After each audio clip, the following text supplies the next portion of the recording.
Welcome to Joyfully Unstoppable, the podcast for women who are ready to lead boldly, live lightly, and reclaim their joy.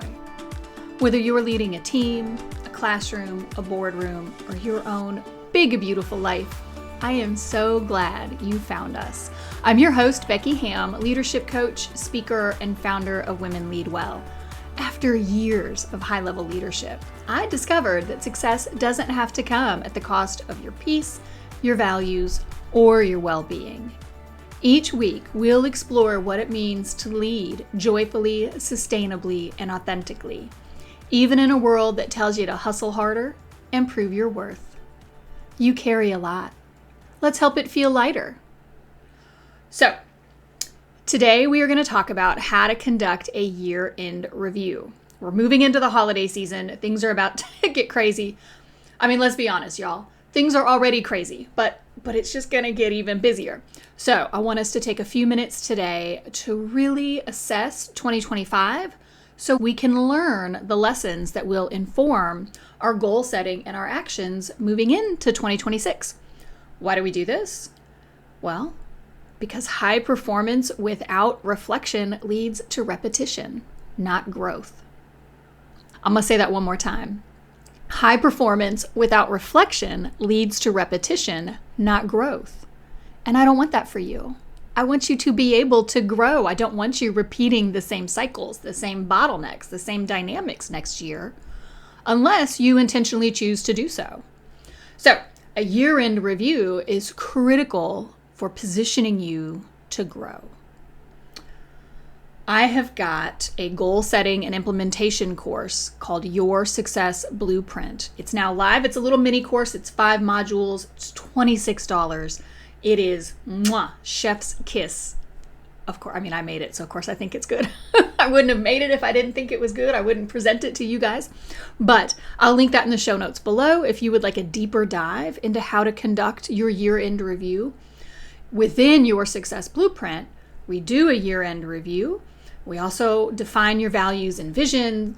We talk about how to set really beautiful, juicy, high-impact goals, how to achieve them. And then I've got an entire lesson on how to get back on track if life pulls you off course.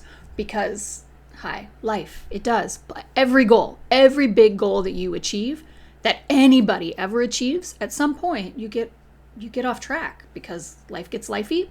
And so I'm giving you clear guidance on how to get back on track.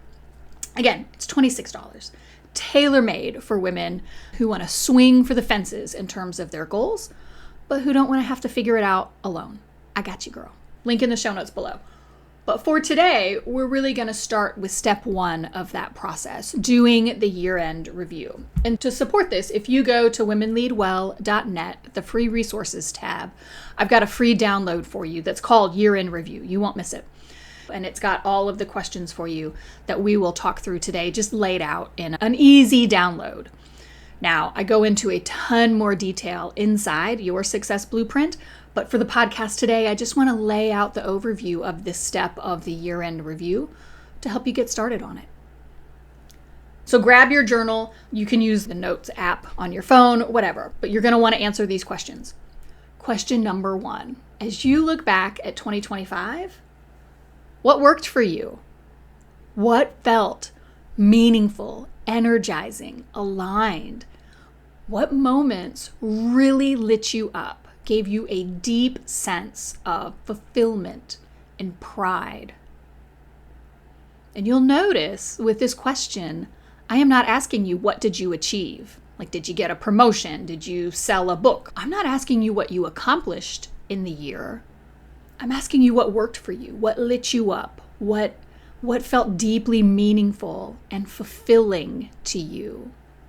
Because, sweet friend, you can be successful and fulfilled at the same time. And so let's move in that direction. If you're not already moving in that direction, if you don't already feel deeply fulfilled by your success, then let's start to carve out those pieces of fulfillment where you find them, and let's reinforce them. Let's lean in that direction.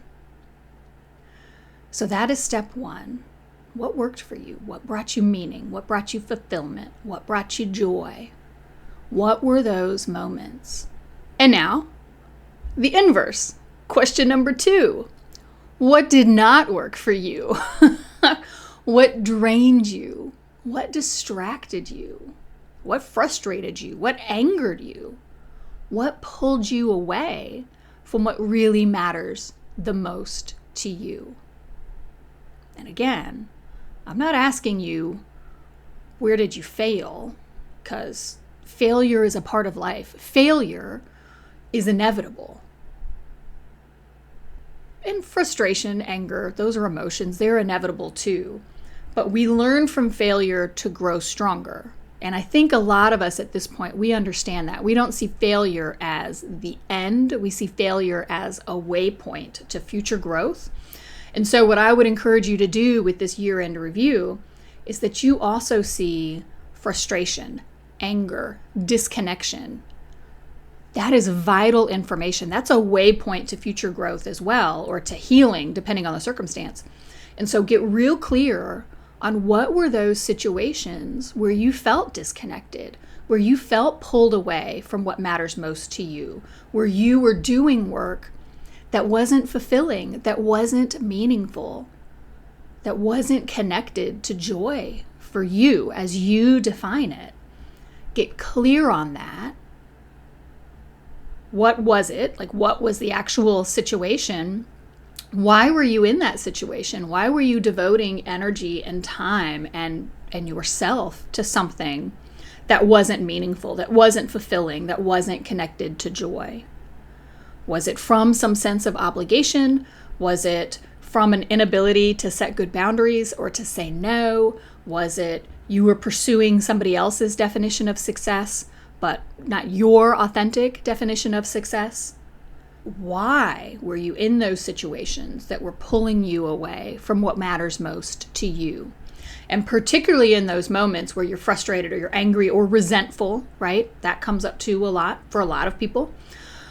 When you're in those moments, oftentimes that's because a particular value that you hold dear has been violated.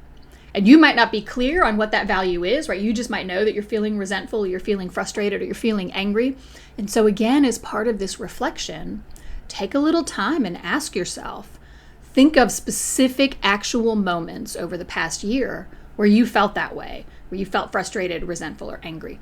And ask yourself, what is it about that situation that triggered me, that evoked that response from me? What was it about it that was so frustrating, that was so angering, that caused that resentment? And see, as you're thinking through it, and particularly with that first question about what lit you up, what was meaningful to you, where do you feel fulfilled, where do you find joy? Probably, as you do this reflection, you're going to start to see that there is an inverse relationship, or two ends of the continuum, between what lights you up and what leaves you feeling disconnected or resentful or frustrated. And that's fantastic insight, right?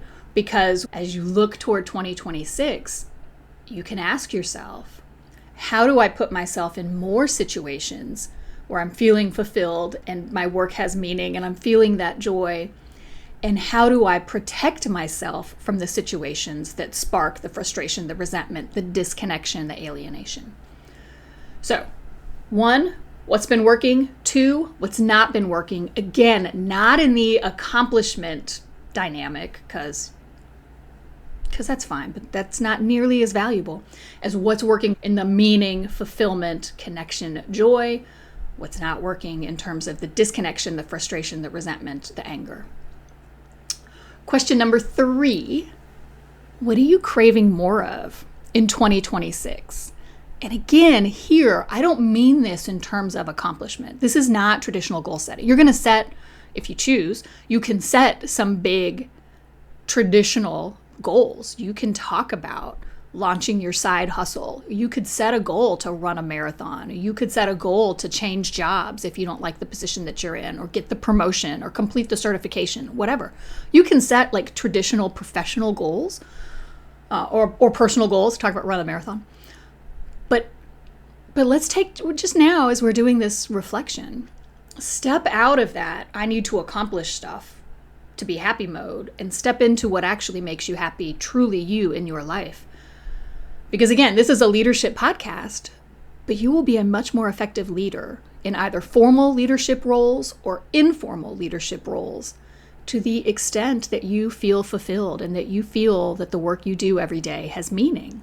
So, what are you craving more of in 2026? Are you craving more space on your calendar, time for deep reflection? Are you craving more true, authentic connection with people? Are you craving more money in the bank account that actually build up the FU fund so you can jump off the cliff and leave the job that's draining you? What are you craving more of? And then I'm saying craving, and I'm saying it 15 different times, because I'm not talking about the rational mind. I'm not talking about the achievement-focused part of you. I'm talking about that intuitive, emotional, somatic, like physical part of you. What are you craving more of? What would delight you in 2026? Build that list. And then as we move into 2026, as you start setting goals, if you are a goal setter, and not everybody is, that's great too. But if you start to set your goals for 2026, let's lean into that. Let's make sure that some of those cravings are some of the things that you are going to build, right? Yay! Make it a great year. Okay, question number 4. In what parts of your life are you fully resourced? And here I'm talking about resourced in terms of you have all of the support, all of the ability, like the actual know-how, the knowledge, the information, the capacity, and all of the time that you need. Are you fully resourced at work? Are you fully resourced at home? Are you fully resourced in terms of your physical health? Where are all of your needs being met? In what aspects of your life are all of your needs being met? You are fully supported. And I really hope that there is at least one part of your life where you feel fully supported and resourced. And then after you've answered that question, then question number 5 is the inverse of that. Where are you under-resourced? Where do you lack the support, the ability, so the information, the know-how, the knowledge to do the thing, right? Or the time that you need? Where are your needs not being met? Again, that could be at work, so in the professional aspect of your life. It could be at home in the personal aspect of your life. It could be like your house, right? Home and personal. It could be health. But what aspect of you, what aspect of your life needs additional support? And to the extent that you can when you're answering this question, be specific about the exact type of support that you need in these different aspects of your life. Super, super helpful. Why? Well, because once you're aware of those gaps, then you're more inclined, you're better able to find ways to fill those gaps. And you might have to get creative, right? If the support that you need is financial, well, you might have to get creative. If the support that you need is time, you might have to be creative on how you're going to free up some of your time.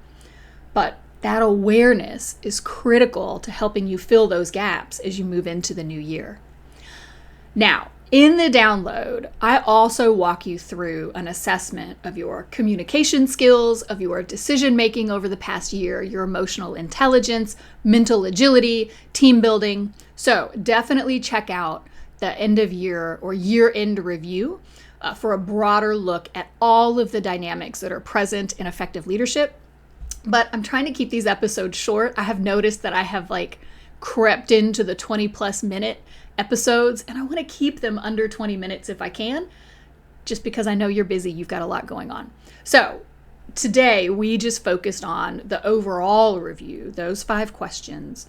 I hope they are helpful for you as you look at 2025 with that eye to not repeat the same cycles, not to repeat the same bottlenecks, but to grow, to be more fulfilled, find your life more meaningful and rewarding in 2026. And I hope that you will join me next week as I walk you through setting some big, juicy goals for your life in 2026. It is going to be fun, it will be empowering, and it will help you get ready to have your best year yet. Now, If this episode spoke to you, I would love for you to share it with a friend who's running on empty. We need more women leading from alignment, not adrenaline. And don't forget to like and subscribe. It really helps a little podcast like mine. You can also grab one of our free resources, like the year-end review or the mental load reset, at womenleadwell.net and linked in the show note below. Remember, joyful, sustainable, and authentic leadership is possible, and you deserve to enjoy every minute of it. Until next time, I'm Becky Hamm, and this is Joyfully Unstoppable.